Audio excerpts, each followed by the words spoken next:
Hey there everyone, and welcome to a special holiday episode of DnD Doge. In the spirit of the holidays, I wanted to highlight some festive stories about D&D. So be sure to grab some eggnog or a candy cane, and let's get right into these stories. Why did Santa give me an ordinary brick? And why is it a legendary magical artifact? By Reddit user, Mr. Nerdy. This year, in advance of the holiday season, my regular campaign group decided it would be fun to play and record a D&D Christmas one-shot. We've been playing for about a year and a half now, and have a fun time role-playing, and doing recorded sessions. So we all loved the idea, and left the setup at our DM's discretion. What he came back with was something else.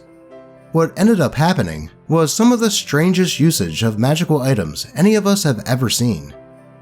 The premise. Our one-shot would be a level 15 adventure, and set in modern day. All party members were race-locked into human, but we were free to pick whatever variant we wished. Additionally, we were told that backstories were not needed, because we were going to be playing ourselves, and should strive to select a class and subclass and background that we thought reflected ourselves. I figured, why not Mary Sue it up a little? It's set on Christmas Eve, and our party, i.e. our group of friends, had been magically summoned by Santa Claus. We were ordinary people, but Santa's powerful divining magic had determined us to be his best hope. We needed to go to the South Pole and deal with an ancient white dragon who was a bitter enemy of Saint Nick, and had found a way to steal the day of Christmas. A rather campy premise, tied up in presumed Groundhog Day consequences. Santa equipped us for the task, imbuing each of us with our true magical essence, and granting us magical boons from his sack so that we could complete the task. 2 objects were given that became massively important, and our party was set as names abbreviated for privacy. Myself, a Rune Knight fighter, given what seemed to be an ordinary brick. A life cleric in worship of Santa himself, and gifted a deck of many things. H, a wild soul barbarian. S, a beastmaster ranger whose in real life pet dogs were changed into direwolves. M, an archfey warlock and the patronage of Santa himself. And W, a circle of spores druid. Given our powers, our mission, and our gear, the cleric immediately made it his mission to find the loosest of excuses to pull every card in the deck of many things, and immediately, accidentally, summoned a World War II soldier from the front lines of Normandy to fight alongside us. We convinced him Santa was the Secretary of Defense, and then we were teleported to the South Pole to track down the dragon lair and solve the problem. I'm going to gloss over the nuances of the playthrough, because a lot of it was WTF freakouts, but the cliff notes are this. The cleric accidentally summoned a Reaper to chase him, and the warlock demiplaned the Reaper away. We slaughtered a duo of cloud giants, who we're pretty sure were about to have an emotional breakthrough. We discovered that both Santa and the ancient dragons use FedEx. The wild soul barbarian raged, and then proceeded to stand in between all the enemies to let their rage aura do havoc. The cleric kept pulling cards, and managed to zombify themselves, resurrect themselves, and grant themselves 2 wishes. And that led us to the staging ground before the dragon's lair. We decided to take a short rest and prepare, and as we did so, I decided to go through my magic items and wonder what was so special about the brick. The DM had me roll Arcana, 18 plus 8, and then informed me that I can tell that it isn't attuned to me, and the only way to attune it is to lick it for a solid hour. And so, I decided to plop down and lick it for the entire short rest, because F it, why not? As the short rest concluded, the DM again asked me to roll, this time so he could tell me what would happen. After I roll, he tells me that the brick vanishes as I lick it, and that I begin glowing a glorious light. With a sudden flash, I am transformed into an ancient brass dragon, wearing a Santa Claus outfit. Rather stunned, I sheepishly tell the party that I would like to go fight the dragon now, since I was terrified and had no idea what was happening. We storm the lair, and the dragon is alarmed to see another dragon. We dive in, each of us using one legendary resistance to fend off the other dragon's fear. Our cleric continues pulling cards and managing not to die, in the meantime casting Guiding Bolt as high as they can. The party makes extremely quick work of the dragon, as could be expected due to the magical items given. Our DM really wanted to laugh his own ass off. As the dragon fell, we heard a jolly ho ho ho, and I mused that I wouldn't mind staying a dragon, since it would get me out of family obligations. And with that, Santa teleported us back to the workshop, and I was reverted to a human, shy one legendary brick of dragon making. Santa thanked us for our efforts, and was glad that his boons were well used. Christmas had been saved, and just in time for him to head for his sleigh. At which point, our cleric decided to be rather cheeky, and before Santa had time to send us home and take our powers away, the cleric decided to suddenly use his last wish from the deck of many things to wish Santa out of existence. Our DM wasn't done laughing his ass off though, and snickered as he rolled a percentile dice to determine what the consequences of that wish meant. Santa was wished out of existence, as was his workshop, the powers he gave us, and the items he gave us, all except the deck. Our former cleric pulled one last card, and the deck teleported itself away to a random person somewhere on our plane of existence. In this case, it teleported to our DM, of course. We were told that, powerless, itemless, and stranded in the North Pole, we all froze to death in due time. Merry Christmas. And that is how we got to live out our D&D 5e Mary Sue experience, slay giants and dragons, win the day, and still get a TPK at the 11th hour. This was all just a one-shot, so it was stunning and fantastic, and no one left the table without busting a gut laughing that night. So, happy ending? I mean, the party basically killed Santa and Christmas, but it sounds like they had a good time. But wait, if Santa never existed, how could he have summoned the party to him and give them those items? And then, how could the cleric wish he never existed, if Santa never existed in the first place? Who would have summoned them to the North Pole then? My brain hurts. Anyway, let's move on to the next one. Beating the BBEG in 1.5 rounds by Reddit user Arrow Radari. So, I played a Christmas one-shot today. Me and a group of 6 players were going to kill Krampus. We had a hard time against a few ice elementals, and then we made it to the workshop. We snuck past the robotic guards, and were going to talk to Santa. But when we broke into the shop, we met Krampus. I was all, oh shit, we didn't long rest. But we had experimental potions from the NPC Artificer that could either help or kill us. I took one and got spell slots back. Thank God. We got off a surprise round, and with strategic use of potions and attacks, we each managed to get off some damage. By the end of the first turn, Krampus was bloody. He tried to attack us and rolled nat 1s. Then, we attacked him and got him to 5 HP. He tripped over his own tail at the nat 1, so we got some time to attack him. I was like, since he's basically dead, we can just put him out of his misery. I know it's not my turn, but poor guy. My plan, as my character was only 2 foot tall, was to bash a kneecap so Krampus couldn't get up, and then stab him through the chest. There was one person in the initiative order before me, but that person has been on and off, essentially due to some real life stuff, so we had him skip his turn, and just have him dodge action while he went MIA.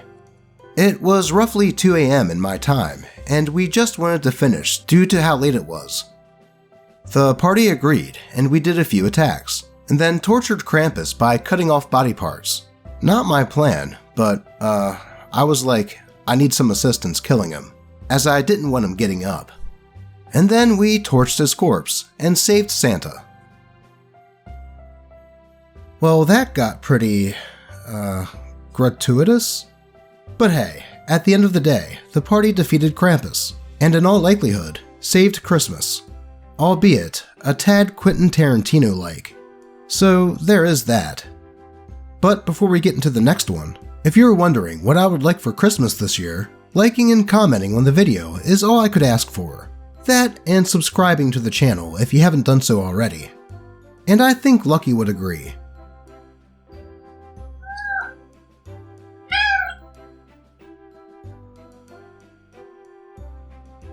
But with that said, let's get into today's final story.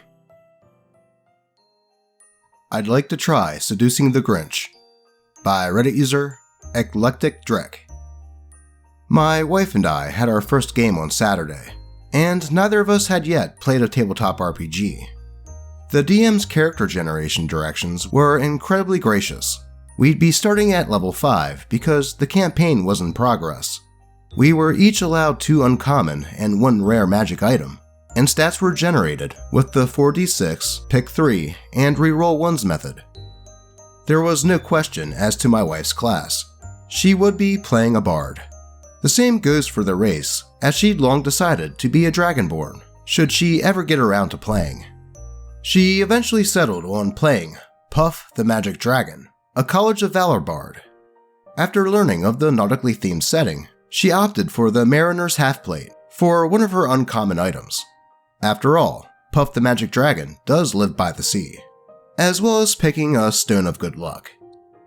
As it is a homebrew campaign involving Fey trickery and portal weirdness, we opted to take the DM's easiest hook to get us into the game of taking Fey Touched as a perk. And to explain our near-complete ignorance of the homebrew setting, we further decided that our characters were from the usual Forgotten Realms campaign setting, with the portals and Fey fuckery being how we ended up in a world that we know nothing about. The DM was nice enough to ensure that our first session would be relatively simple and almost entirely combat-based, which is handy given that I'd opted for a dex-based Eldritch Knight.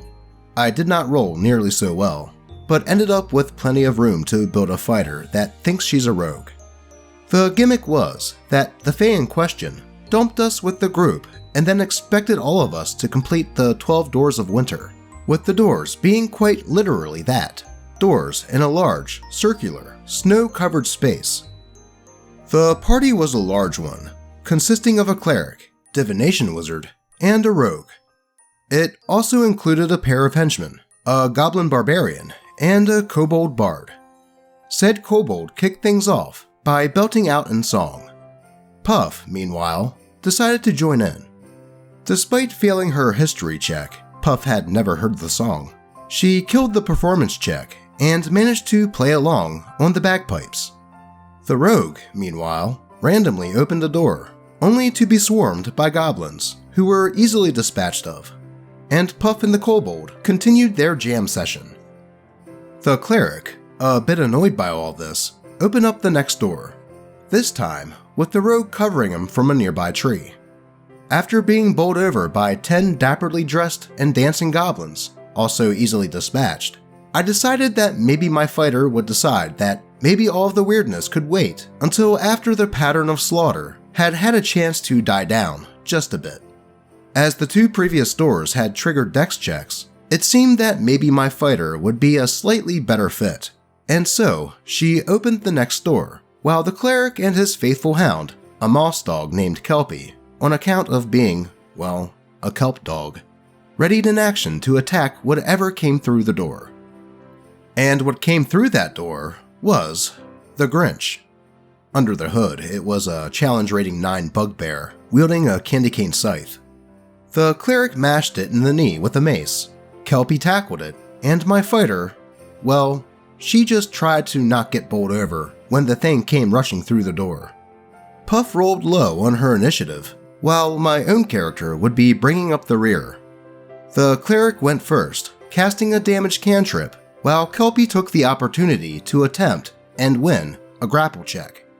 The divination wizard was up next, and Puff decided to ask whether or not she would be able to seduce the Grinch, as my wife is rather committed to playing her 6.5 foot tall, 300-pound dragonborn as a typical bard after all. The DM paused and said, "You can try." The wizard, prepping a spell of his own, said, "If it lives long enough." "Oh, it will," the DM responded. Now, I don't know much about practical D&D, as I've only ever played CRPG adaptations, but given how much combat potential we had on hand, that kind of response was worrying. The wizard's spell lands, to seemingly minor damage, while the kobold bard decided to offer Puff inspiration, having taken a shine to her after the jam session. The rogue went next and spent her turn getting into a better position while arguing with the goblin barbarian. And so, it came to pass that Puff's turn came up. "I'd like to try seducing the Grinch," she says. "Roll a charisma check," the GM says. Then, smiling, she added, "Don't roll low." Puff's natural charisma was an 18. Between that and the lucky rock, she seemingly passed with flying colors. And so, the Grinch, despite being pinned, was allowed to sidle closer to Puff with a purr. He was interested. "Roll again," the DM said. Puff rolled again, this time ending up with a paltry 3 on the roll. She then spent her inspiration die she had just gotten from the kobold. The DM was waffling on the check, since the divination wizard decided that no, that 3 wasn't going to stand.